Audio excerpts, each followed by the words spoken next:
আসসালামু আলাইকুম প্রিয় ভিউয়ার্স। আজকে আমি রুই মাছের মাথা মুগ ডাল দিয়ে মুড়িঘণ্ট করেছি। প্রথমে ডালটা হালকা ভেজে নিয়েছি, তারপর লবণ এবং হলুদ দিয়ে মাছটা ভাজি করে নিয়েছি। তারপর পেঁয়াজ, কাঁচামরিচ, ধনিয়া পাতা, টমেটো কুচি করে কেটে নিয়েছি। তারপর শুকনো উপকরণগুলো নিয়ে নিলাম: লবণ, হলুদ গুঁড়ো, মরিচ গুঁড়ো, ধনিয়া গুঁড়ো। তারপরে পেঁয়াজ, কাঁচামরিচ তেলের মধ্যে ভেজে একটু পানি দিয়ে দিয়েছি। পানির মধ্যে রসুনের পেস্ট এবং শুকনো উপকরণগুলো দিয়ে দিয়েছি। যখন পানিটা একটু বলক আসবে তখন মাছগুলো একটু কষিয়ে নিয়েছি। তারপর মাছগুলো উঠিয়ে ডালটা ঢেলে দিয়েছি। ডালটা কষানোর জন্য ঢাকনা দিয়ে ঢেকে দেব। যখন একটু কষিয়ে আসবে তখন গরম পানি দিয়ে দিয়েছি।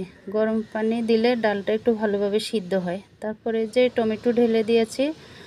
তারপর এই যে রান্নাটা হয়ে আসছে, তারপর মাছগুলো ঢেলে দিয়েছি, ধনিয়া পাতা দিয়ে দিলাম, একটু বাগার দিয়ে দিয়েছি। এ ছিল আমার রান্না রেডি। কেমন হয়েছে জানিও। ভালো লাগলে লাইক, কমেন্ট এবং সাবস্ক্রাইব